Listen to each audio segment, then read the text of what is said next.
നമ്മുടെ 1 year 1 CR ചലഞ്ചിലെ എൻസേൻ്റെ രണ്ടാമത്തെ work നമ്മൾ ചെയ്തിട്ടുണ്ടായിരുന്നു. ടേസ്റ്റ് ഗ്രാം അല്ലേ, ഒരു സ്പൈസസിൻ്റെ ഒരു ബിസിനസ്സായിരുന്നു. അപ്പം ആ ബിസിനസ്സിനെ കുറിച്ച് എടുത്ത് പറയാനുള്ള കാര്യം എന്ന് പറഞ്ഞാൽ ആ വർക്ക് പൂർണ്ണമായിട്ട് നമുക്കൊരു പരാജയം നെഗറ്റീവ് ഉണ്ടാക്കി തന്നിട്ടുള്ള ഇതാണ്. കഴിഞ്ഞ ഒരു 4-5 വർഷത്തോടെ നമ്മൾ ഈ പ്രൊഡക്ഷനായിട്ട് ചെയ്തിട്ടുണ്ടായിരുന്നെങ്കിലും ഈ എൻസ എന്നുള്ള ലേബലിൽ ഇപ്പോൾ തുടങ്ങിയിട്ട് 2-3 മാസം ആവുന്നേ ഉള്ളൂ. അതിൽ നമ്മളിപ്പോൾ നിങ്ങളോട് ഓരോ വർക്കിൻ്റെ കാര്യങ്ങളും എല്ലാം ഡിസ്കസ് ചെയ്യുന്നുണ്ട്. അപ്പോൾ അതിൽ ഫസ്റ്റ് കിട്ടി നെഗറ്റീവാണ്, നല്ല നെഗറ്റീവാണ്. നമ്മുടെ സമയം പോയി അതിനെക്കുറിച്ച് ആധികാരികമായിട്ട് പറയുകയാണെങ്കിൽ ഷിജിന് തന്നെ പോകണം. ഷിജിൻ്റെ ഒരു ഹെൽപ്പറുമായിട്ട് സൺഡേ ആയിരുന്നു ആ ഷൂട്ട് പ്ലാൻ ചെയ്തിട്ടുണ്ടായിരുന്നത്. ഷൂട്ടിൻ്റെ A to Z എന്തായിരുന്നു, അതെങ്ങനെ ഡീൽ ചെയ്തു. ഇപ്പം കറൻറ്റ്ലി ഇപ്പോൾ പ്രോബ്ലം എല്ലാം മാറി. പക്ഷേ അത് നിങ്ങൾ അറിയണം. കാരണം നിങ്ങളൊരു ചെറുതോ വലുതോ ബിസിനസ് തുടങ്ങുമ്പോഴും എപ്പോഴും പോസിറ്റീവ് മാത്രവും പൈസ കിട്ടിക്കൊണ്ട് മാത്രമേ ഇരിക്കത്തില്ല. പ്രശ്നങ്ങളുണ്ടായെങ്കിലേ നിങ്ങളൊരു നല്ലൊരു ബിസിനസ് മുന്നോട്ട് കൊണ്ടുപോകാൻ നിങ്ങളെ കൊണ്ട് പറ്റത്തുള്ളൂ.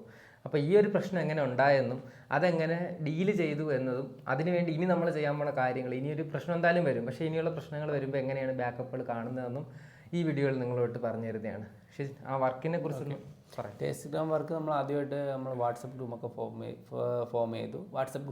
ഫോം ചെയ്തു. യെസ്, നമ്മളൊരു വർക്ക് കൺഫേം ആകുമ്പോൾ തന്നെ ആദ്യം ചെയ്യുന്നത് എന്താണെന്ന് വെച്ച് കഴിഞ്ഞാൽ വാട്സാപ്പ് ഗ്രൂപ്പ് ഫോം ചെയ്യുക. അതിൽ ഷിജിനും നമ്മുടെ ടീം മെമ്പേഴ്സും അവരുടെ ഭാഗത്തു നിന്നുള്ള ആൾക്കാരും ഉണ്ടാവും. അതെന്തിനാന്ന് വെച്ച് കഴിഞ്ഞാൽ അവരെ ടേസ്റ്റും കാര്യങ്ങൾ നമ്മൾ സ്ക്രിപ്റ്റൊക്കെ പ്ലാൻ ചെയ്യാൻ വേണ്ടിയാണ്. അപ്പോൾ ഒരു എന്താ പറയുക, വിളിച്ച് സംസാരിക്കുന്നതിനെക്കാളും കുറച്ചും കൂടി നല്ലതാണ് ഈ ഒരു വാട്സാപ്പ് ഇത്. അതാണ് നമ്മൾ ഫോളോ ചെയ്യുന്നത്. അങ്ങനെ ഷിജിനായിരുന്നു A to Z അവരെല്ലാം ഡീൽ ചെയ്തിട്ടുണ്ടായിരുന്നത്.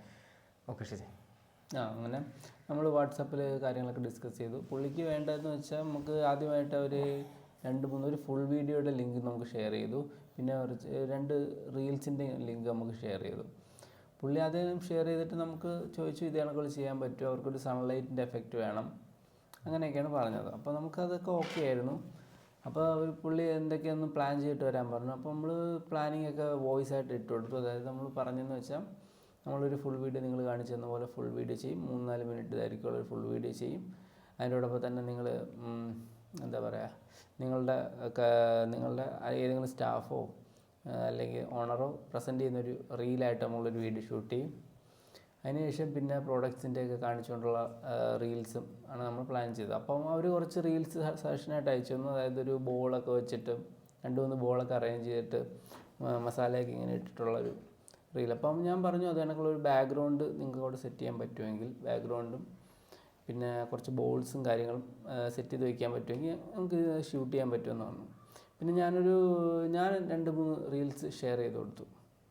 അപ്പോൾ ഈ റിക്വയർമെന്റ് 10 റീൽസ് ആയിരുന്നു. 10 റീൽസും ഒരു ഫുൾ വീഡിയോ ആയിരുന്നു. ഫുൾ വീഡിയോ എനിക്ക് എക്സ്ട്രാ എമൗണ്ട് പറഞ്ഞു. ലോ റേറ്റിനായിരുന്നു. 35,000 രൂപയുടെ ക്ലയൻറ്റ് ആ വർക്ക്, 37,000 രൂപയുടെ വർക്ക് അവർ സംസാരിച്ച് 20,000 രൂപയ്ക്കാണ്. കാരണം ഇനീഷ്യൽ സ്റ്റേജ് നമ്മുടെ ചലഞ്ച് റണ്ണിങ് ആയതുകൊണ്ടും അങ്ങനെ എമൗണ്ടിന് നമ്മൾ അത്രയ്ക്ക് മസിൽ പിടിച്ചൊന്നും നിൽക്കുന്നില്ല. നമ്മളത് ക്ലോസ് ചെയ്ത് വിപിനായിരുന്നു, നമ്മുടെ ഓപ്പറേഷൻ മാനേജർ വിപിനായിരുന്നു ക്ലോസ് ചെയ്തിട്ടുണ്ടായിരുന്നത്. ക്ലോസ് ചെയ്ത് കഴിഞ്ഞതിന് ശേഷമാണ് ഷിജിനിലോട്ട് വരുന്നത്. കാരണം സെയിൽസ് മാർക്കറ്റിംഗ് നോക്കുന്ന ഇപ്പം ഞാനും വിപിൻ നമ്മുടെ ടീമുണ്ട്. ഷിജിന് ഓപ്പറേറ്റർ സൈഡ് മാത്രമേ നോക്കുന്നുള്ളൂ. ഓക്കെ, പ്രോഡക്റ്റിൻ്റെ കുറച്ച് ക്രിയേറ്റീവ് ആയിട്ടുള്ള റീൽസുമാണ് നമ്മൾ പ്ലാൻ ചെയ്തത്. ഞാൻ പറഞ്ഞായിരുന്നു കുറച്ച് ബോൾസൊക്കെ റെഡിയാക്കി വയ്ക്കണം, അങ്ങനെയുള്ള കാര്യങ്ങളൊക്കെ സെറ്റ് ചെയ്ത് വയ്ക്കണം. പിന്നെ നല്ലൊരു ബാക്ക്ഗ്രൗണ്ടും ടെക്സ്ചറൊക്കെ ഒന്ന് സെറ്റ് ചെയ്ത് വയ്ക്കണമെന്നൊക്കെ പറഞ്ഞായിരുന്നു. അങ്ങനെ നമ്മൾ വർക്കിന് ചെയ്യുന്നു. ട്രെയിനിലാണ് പോയത്. മോർണിംഗ് ഒരു ട്രെയിൻ ഇച്ചിരി ലേറ്റായി. ട്രെയിൻ ഒരു 1 അവറോളം ലേറ്റായി. നല്ല മഴയായിരുന്നല്ലേ? നല്ല മഴയായിരുന്നു. അങ്ങനെ തൃപ്പൂണിത്തറ നമ്മൾ ബസ്സിൽ കയറി. ആ സ്ഥലത്തിൻ്റെ പേരെന്ത് വരുന്നു മറന്നുപോയി. ആ സ്ഥലത്തിറങ്ങി അവിടെ ചെന്നപ്പോൾ പുള്ളി കാറുമായിട്ട് വന്നു. അങ്ങനെ നമ്മളവിടെ ചെന്നു. ആദ്യം ഭക്ഷണം കഴിച്ചു, നമ്മൾ ബ്രേക്ക്ഫാസ്റ്റ് കഴിച്ചു. അത് നല്ല കാര്യമായിട്ട് നമ്മളെ ട്രീറ്റ് ചെയ്യുകയൊക്കെ ചെയ്തു. നല്ല ഫ്രണ്ട്ലി ആയിട്ടായിരുന്നു അവർ ആദ്യം ബിഹേവ് ചെയ്തത്. പിന്നെ അതിനുശേഷം ഞാൻ പറഞ്ഞു അത് നമുക്ക് പ്രസൻറ്റ് ചെയ്യുന്ന, അതായത് ഒരു ഓണറോ അവിടുത്തെ സ്റ്റാഫോ പ്രസൻറ്റ് ചെയ്യുന്ന റീലും പിന്നെ ആ ഫുൾ വീഡിയോ നമുക്ക് ഫസ്റ്റ് പ്രയോറിറ്റി കൊടുക്കാം. കാരണം നിങ്ങൾ സംസാരിക്കുമ്പോൾ റീടേക്കൊക്കെ വരാം. അപ്പോൾ അതിന് കുറച്ചുകൂടി പ്രയോറിറ്റി കൊടുത്ത് അത് നമുക്ക് എടുക്കാമെന്ന് പറഞ്ഞു. അങ്ങനെ അത് ആദ്യം ഷൂട്ട് ചെയ്ത് തുടങ്ങി. അങ്ങനെ അവരുടെ ഫസ്റ്റ് ഇൻട്രോ, അവർ 3 പേരാണ് ഇൻട്രോ പറയാൻ വേണ്ടി നിന്നത്. അങ്ങനെ 3 പേര് ഇൻട്രോ ഷൂട്ട് ചെയ്തപ്പോൾ തന്നെ 3 മണിക്കൂർ ഒരു ഇൻട്രോയ്ക്ക് വേണ്ടി നമുക്ക് അത് 30 സെക്കൻഡോ അത്രയൊക്കെ, 3 മിനിറ്റോ, 3 മണിക്കൂർ. അവര് പ്ലാൻ ചെയ്യുന്നുണ്ടായിരുന്നു. അവർ ഓൾറെഡി പ്ലാനിങ് അല്ലായിരുന്നു. ഇപ്പം നമ്മൾ അതിനുള്ള തെളിവൊക്കെ എന്ന് പറഞ്ഞാൽ ക്ലിപ്സിൽ തന്നെ ഉണ്ട്. ഫസ്റ്റ് ക്ലിപ്പ് എടുത്ത ടൈമും ആ ഇൻട്രോയുടെ ലാസ്റ്റ് ക്ലിപ്പ് എടുത്ത ടൈമും കൂടി നമ്മൾ അവരെ ഭാഗത്ത് ഡിലേ. അതെ അതെ ലാസ്റ്റ് ക്ലിപ്പ് എടുത്ത ടൈം കൂടി നമുക്ക് നോക്കിക്കഴിഞ്ഞാൽ മനസ്സിലാവും ആ ഒരു ഇൻട്രോ സീൻ ഷൂട്ട് ചെയ്യാൻ നമുക്ക് എത്ര ടൈം എടുക്കേണ്ടി വന്നു എന്ന് അത് നോക്കിക്കഴിഞ്ഞാൽ മനസ്സിലാവും. അങ്ങനെ നമ്മൾ ഇൻട്രോ കംപ്ലീറ്റ് ചെയ്തപ്പോഴേക്കും ഫുഡ് കഴിക്കാനുള്ള ടൈമായി. അപ്പൊ എനിക്ക് ടെൻഷൻ, എനിക്കെന്ന് പറഞ്ഞാൽ അതായത് ഇത്രയും ദൂരം നമ്മൾ ട്രാവൽ ചെയ്ത് വരുന്നതാണ്, നമ്മൾ ഓരോ മിനിറ്റിനും ഭയങ്കര വാല്യൂ ഉള്ളതാണ്. ഓൾറെഡി നമ്മളൊന്ന് പ്ലാൻ ചെയ്തിട്ട് പോയിട്ടുണ്ട്. അതെ അതെ നമ്മളൊന്ന് പ്ലാൻ ചെയ്തിട്ട് പോയിട്ടുണ്ട്. പക്ഷെ വിചാരിച്ച പോലെ വരുന്നില്ല. അവരുടെ ഇൻട്രോ ഷൂട്ട് ചെയ്യാനായിട്ട് ഭയങ്കരമായിട്ട് ടൈം കൺസ്യൂം ചെയ്യുന്നുണ്ടായിരുന്നു. അങ്ങനെ നമ്മൾ 4K തന്നെയാണ് ഷൂട്ട് ചെയ്തത്. 4K 30 ഫ്രെയിംസിലാണ് ഷൂട്ട് ചെയ്ത് കൊടുത്തത്. അതായത് ഇൻട്രോ സ്ലോ മോഷനും കാര്യങ്ങളൊന്നും വരാത്തത് കൊണ്ട് ലൈറ്റിംഗ് ഉണ്ടായിരുന്നു. ഒരു ലൈറ്റ് യൂസ് ചെയ്തു. പിന്നെ ഡേ ലൈറ്റിൻ്റെ ഇത് ഉണ്ടായിരുന്നു. നല്ലോണം ലൈറ്റ് അപ്പ് ചെയ്തൊക്കെ തന്നെയാണ് ചെയ്തത്. പിന്നെ എത്ര ഷൂട്ട് ചെയ്തു വന്നു. അതിനുശേഷം ഫുഡൊക്കെ കഴിച്ചു. ഫുഡൊക്കെ കഴിച്ചതിന് ശേഷം ഫുഡ് നല്ലോണം എനിക്ക് കഴിക്കാൻ പറ്റില്ല. എനിക്ക് വീഡിയോ കംപ്ലീറ്റ് ആവൂ, ഇത് ഇത്രയും ടൈം അല്ല. എൻ്റെ ഒരു എക്സ്പീരിയൻസ് നമ്മൾ ഒരുപാട് വീഡിയോസ് ഇതുപോലെ കവർ ചെയ്തിട്ടുണ്ട്. വലിയ ക്ലയൻസിൻ്റെ വലിയ സ്കോറിയോ എന്നൊക്കെ പറയുമ്പോൾ ഒരുപാട് ബ്രാഞ്ചുകൾ. നമ്മളതൊക്കെ പെട്ടെന്ന് തീർക്കുന്നതാണ്. സ്കോർ ചെയ്യുന്നതാണ് നമ്മൾ തുടങ്ങിയത്. അതെ ആ വീഡിയോ, അവരുടെയൊക്കെ വീഡിയോ നമ്മൾ പെട്ടെന്ന് തീർക്കുന്നതാണ്. അതിൽ പുള്ളിക്കാരനൊക്കെ പെട്ടെന്ന് റീടേക്കും കാര്യങ്ങളും പുള്ളിക്ക് അധികം വരാറില്ല. പുള്ളിയൊക്കെ ഒറ്റ ഇതിൽ വരും. 100-100 പുറത്ത് വർക്കുകൾ ഓൾറെഡി ഈ പ്രൊഡക്ഷൻ തുടങ്ങുന്നതിന് മുമ്പ് ഡിസ്റ്റേഡ് അണ്ടറിൽ നമ്മൾ ചെയ്തിട്ടുണ്ട്. ആസ് ഒരു ബിഗിനർ അല്ല, നമ്മുടെ ഭാഗത്ത് നിന്ന് മിസ്റ്റേക്ക് പറ്റുന്നത് എന്ന് പറയാൻ ഷിജിൻ എക്സ്പീരിയൻസ് 4 വർഷത്തെ എക്സ്പീരിയൻസ് അല്ലേ. പിന്നെ അവർ പറഞ്ഞൊരു പ്രോബ്ലം എന്ന് പറഞ്ഞാൽ അവരുടെ ഫേസ് നല്ലോണം ലിറ്റ് ചെയ്യാൻ നേരത്ത് അവരുടെ പ്രോഡക്റ്റ് നമ്മൾ പ്രസൻറ്റ് ചെയ്യാനായിട്ട് വെച്ചിരുന്നു. അതിനകത്തൊട്ടേ ഒരു ഗ്ലെയർ വരുന്നുണ്ടായിരുന്നു. പക്ഷേ നമ്മൾ ചെറിയ, അതായത് 20,000 രൂപ ബഡ്ജറ്റിൻ്റെ വർക്കായതുകൊണ്ട് നമ്മൾ സിംഗിൾ ലൈറ്റും ഡിഫ്യൂസറുമാണ് യൂസ് ചെയ്തത്. സിനിമാറ്റിക്.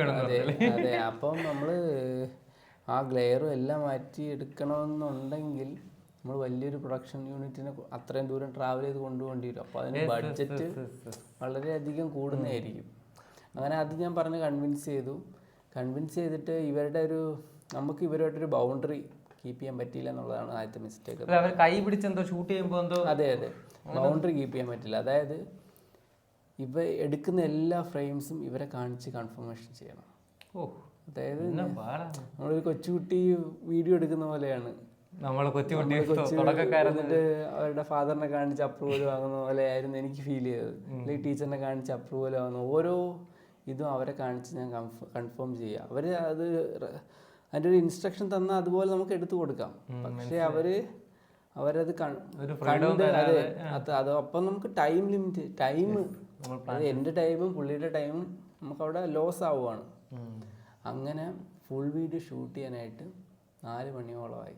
8 മണി വരെ. അതെ 8 അല്ല 10 മണിയൊക്കെ. 8 മണി തൊട്ട് 4 മണിയോളമായി.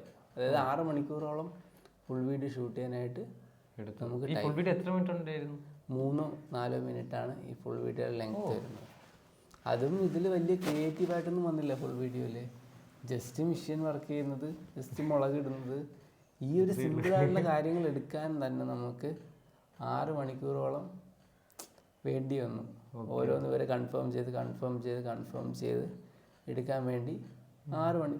എല്ലാ ഫ്രെയിംസും ഇവർ പറഞ്ഞ ഫ്രെയിംസാണ് ഞാനവിടെ ഷൂട്ട് ചെയ്തിട്ടുള്ളത്. ഓക്കെ ഇവർ ക്യാമറ വരെ ഇവർ അഡ്ജസ്റ്റ് ചെയ്ത് വയ്പ്പിക്കുന്നുണ്ടായിരുന്നു. അതായത് ഇവർക്ക് മാക്സിമം ക്ലോസപ്പാണ് വേണ്ടത്. പിന്നെ അവിടെ ഫുൾ വീഡിയോയിൽ മാമിൻ്റെ വീഡിയോ എടുത്തുകൊണ്ടിരിക്കും. അവിടെ ഒരു മാം ഉണ്ടായിരുന്നു. മാമിൻ്റെ വീഡിയോ എടുത്തുകൊണ്ടിരിക്കുമ്പം ബാക്ക്ഗ്രൗണ്ട് ബ്ലർ അതെന്ന് പറഞ്ഞാൽ അവർക്ക് കുറച്ച് കൂടുതൽ ബ്ലർ വേണമെന്ന് പറഞ്ഞു. അതെ അപ്പോൾ ബാക്ക്ഗ്രൗണ്ടും സബ്ജക്റ്റിലുള്ള ഡിസ്റ്റൻസ് അനുസരിച്ച് ബ്ലറിൻ്റെ സ്ട്രെങ്ത്തിനൊക്കെ വ്യത്യാസം ഉണ്ടാവും. അപ്പം ഞാൻ അത് വേറൊരു സിറ്റുവേഷനിൽ വീഡിയോ എടുത്ത് തന്നെ കാണിച്ചു കൊടുത്തു. എൻ്റെ കൂടെ വന്ന ആളുടെ വീഡിയോ എടുത്തിട്ട് ഇത്രയും ബ്ലർ കിട്ടും, പക്ഷെ നമ്മൾ ഇത്തിരി കൂടി ക്ലോസ് ആയിട്ട് ഇരിക്കണം, അങ്ങനെയൊക്കെ പുള്ളിക്ക് എനിക്ക് പുള്ളി പഠിപ്പിക്കേണ്ടി വന്നു. അങ്ങനെയുള്ളൊരു നെഗറ്റീവൊക്കെ ഉണ്ടായി. അങ്ങനെ 4 മണിയോളം എടുത്തു. പിന്നെ നമുക്ക് കയ്യിലുള്ളതെന്ന് വെച്ചാൽ ഒരു 10 റീൽ എടുക്കാൻ പോയി. അതെ നമുക്ക് തിരിച്ച് വീട്ടിൽ വരണം. അന്ന് ട്രെയിൻ എന്ന് പറയുന്നത് 8 മണി 9 മണി ടൈമാണ്. അത് കഴിഞ്ഞാൽ പിന്നെ രാത്രി 1:30-ക്കൊക്കെ ട്രെയിനുള്ളൂ. അപ്പോൾ നമ്മൾ അവിടുന്ന് 7 മണിക്കെങ്കിലും ഇറങ്ങിയാൽ തൃപ്പൂണിത്തറയിൽ നിന്ന് എറണാകുളം സൗത്തോ നോർത്തോ സൗത്തിലെങ്ങാണ്ടേ ഉള്ളായിരുന്നു ട്രെയിൻ ആ സമയത്ത്. അങ്ങനെ എന്തോ ആയിരുന്നു. അങ്ങനെ നമ്മൾ പിന്നെ ഉണ്ടായത് നമ്മൾ വെറും 3 മണിക്കൂറിനുള്ളിൽ 10 റീൽസ് ഷൂട്ട് ചെയ്യാന്നുള്ളതായിരുന്നു. 3 മണിക്കൂർ കൊണ്ട് അത്രയും ക്രിയേറ്റീവായിട്ട് അത്രയും പെർഫെക്റ്റ് ആയിട്ട് ചെയ്യാൻ പറ്റത്തില്ല. അത് ഭയങ്കര ഒരു ചലഞ്ചിങ് ആയിട്ടുള്ള കാര്യമാണ്. നമുക്ക് എപ്പോഴും ക്വാളിറ്റി കൊടുക്കണമെങ്കിൽ ടൈം വേണം. ടൈം ഭയങ്കര. ഇപ്പം നമ്മൾ അപ്പോൾ വിചാരിക്കും നമ്മൾ 4 മണി ടൈം എടുത്തിട്ട് അത്രയും ക്വാളിറ്റിയിൽ ഫുൾ വീഡിയോ എടുത്തോന്ന് ചോദിക്കും. ഇല്ല, പുള്ളി പറഞ്ഞ ഫ്രെയിമും പുള്ളി പറഞ്ഞ ആ രീതിയിലാണ് എടുത്തത്. ഇതിൽ സമയം വന്നത് ക്രിയേറ്റിവിറ്റി ഉണ്ടാക്കാനല്ല സമയം വന്നത്, അവരെ കാണിച്ച് കൺഫർമേഷൻ, അതായത് കൺഫർമേഷൻ ചെയ്യിക്കാനാണ് ടൈം എടുത്തത്. മനസ്സിലായി. ലാസ്റ്റ് എത്ര റീൽ തീർത്തായിരുന്നു? ലാസ്റ്റ് 5 റീൽ അങ്ങാണ്ട് തീർത്തു ചെറിയൊരു ടൈമിൽ. അതെ, ചെറിയൊരു ടൈമിൽ. അതായത് ഒരു മുളക് ഇങ്ങനെ റിവേഴ്സ് ചെയ്ത് ഇങ്ങനെ കോരിയെടുത്ത് പ്ലാനിങ് ആയിട്ട് പോയതാണ്. പിന്നെ പുള്ളിയാണ് ഏണിയുടെ മുകളിൽ ഇങ്ങനെ ബോട്ടിൽ ഇതൊക്കെ വെച്ചിട്ട് തെങ്ങിൻ്റെ ആ ഒരു ബാക്ക്ഗ്രൗണ്ട് കിട്ടണമെന്ന് പറഞ്ഞ് അത് ഷൂട്ട് ചെയ്യുന്നത് ഭയങ്കര ചലഞ്ചിങ് ആയിരുന്നു. ഷേക്കാവ ഷൂട്ട് ചെയ്യുന്ന പറഞ്ഞാൽ ഭയങ്കര ചലഞ്ചിങ് ആയിട്ടുള്ള കാര്യം. എടുത്തു. പിന്നെ അതിൻ്റെ ഫോട്ടോഗ്രാഫ്സും വേണമെന്ന് പറഞ്ഞാൽ ഫോട്ടോഗ്രാഫ്സും എടുത്തു. നമുക്ക് നമ്മൾ ചലഞ്ചിങ് ആയിട്ട് എടുത്തതൊക്കെ ബിഹൈൻഡ് ദ സീൻ കാണിച്ചു കൊടുക്കാൻ തന്നെ ഉണ്ടോ? ഒന്നുമില്ല, കുഴപ്പമില്ല. കാരണം സിറ്റുവേഷൻ അങ്ങനെ ആയിപ്പോയി. അങ്ങനെ ആഫ്റ്റർ നമ്മൾ ആ വർക്ക് പോയി എടുത്തു. 7 മണിയൊക്കെ 7 മണിയൊക്കെപ്പോഴേക്കും എന്നിട്ട് മാമിൻ്റെ വീഡിയോ ഷൂട്ട് ചെയ്തു. നമ്മൾ 4K ഷൂട്ട് ചെയ്തത്. 4K നന്നായിട്ട് ലൈറ്റപ്പ് ഒക്കെ ചെയ്തിട്ടാണ് ഷൂട്ട് ചെയ്തത്. അതിന് ആ സമയത്തൊന്നും അവർ പിന്നെ ആദ്യം ഫുൾ വീഡിയോ ഷൂട്ട് ചെയ്ത സമയത്ത് ബ്ലറിൻ്റെ കാര്യം അവർ പറഞ്ഞായിരുന്നു. അതായത് അവർ കുറച്ചുകൂടി ബ്ലർ വേണം ബാക്ക്ഗ്രൗണ്ടിൽ. അപ്പോൾ ബ്ലറിൻ്റെ ലിമിറ്റേഷൻസൊക്കെ ഞാൻ പറഞ്ഞു കൊടുത്തു. അതിനുശേഷം വീഡിയോ എല്ലാം ഷൂട്ട് ചെയ്ത് പോയി. നമ്മൾ ഫസ്റ്റ് തന്നെ മാമിൻ്റെ ഒരു ആഡ് പോലത്തെ ഒരു റീലുണ്ടായിരുന്നു, പ്രസൻറ്റ് ചെയ്യുന്ന ഒരു റീല്. അത് നമ്മൾ അവർക്ക് കൊടുത്തപ്പോൾ അവർ പിന്നെ വേറെ കുറേ വീഡിയോസ് സജഷനായിട്ട് ഷൂട്ട് തീർന്നതിന് ശേഷം വീഡിയോസ് സജഷൻസായിട്ട് അവർക്ക് ഈ രീതിയിലാണ് വേണ്ടത്. അതുവരെ ചെയ്ത അവർ സജസ്റ്റ് ചെയ്ത കാര്യങ്ങൾ നമ്മൾ വാട്സപ്പ് ഗ്രൂപ്പിൽ കിടപ്പുണ്ട്, തെളിവ് സഹിതം കിടപ്പുണ്ട്, എന്തൊക്കെയാണ് റെഫറൻസ് തന്നെന്നുള്ളത് കിടപ്പുണ്ട്.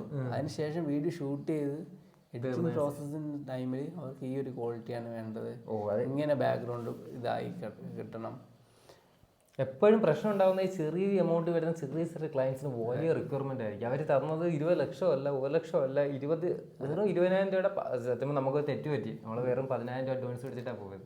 പോയ പോക്ക് നമുക്ക് നഷ്ടമാണ്, എടുത്ത വീഡിയോ നഷ്ടമാണ്, നഷ്ടമാണ്, ഫുള്ള് നഷ്ടമാണ്. ട്രാവൽ ചെയ്യാൻ തന്നെ മണിക്കൂറുകളോളം നമ്മൾ എടുക്കും. അതിനെല്ലാം വാല്യൂ ഉണ്ട്. പിന്നെ എല്ലാം നമ്മൾ വാല്യൂ കാണാം. പിന്നെ ആഫ്റ്റർ ആ ക്ലയന്റ് പിന്നെ പ്രശ്നം ഉണ്ടാക്കിയെന്ന് വെച്ചാൽ അവർക്ക് ക്വാളിറ്റി കിട്ടുന്നില്ല. എഡിറ്റിംഗ് സമയത്ത് അവർക്ക് ക്വാളിറ്റി ഇല്ല എന്നുള്ള രീതിയിൽ പിന്നെ പ്രശ്നം ഉണ്ടായി.